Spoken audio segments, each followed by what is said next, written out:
શું તમે 23 ને 11 થી ફટાફટ મલ્ટીપ્લાય કરી શકો છો?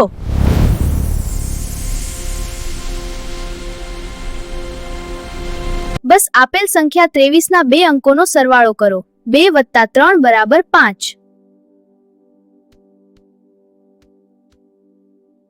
વચ્ચે 2 + 3 = 5 આવે છે. પણ ધ્યાન રાખો, પહેલો અંક 2 જ રહે છે અને છેલ્લો અંક 3 જ રહે છે, એટલે જવાબ બને છે 253. ચાલો હવે બીજું એક્ઝામ્પલ જોઈએ. 57 × 11.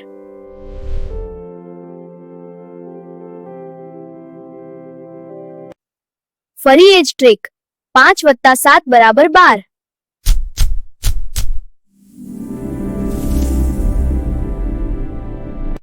અહીં એક શેષ આગળ જાય અને જવાબ બને છે 627. બસ એક જ ટ્રીક.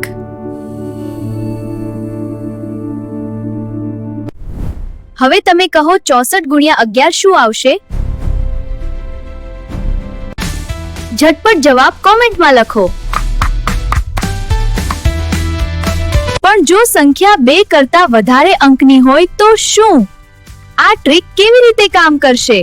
શીખવું હોય તો કોમેન્ટમાં ટ્રીક લખો.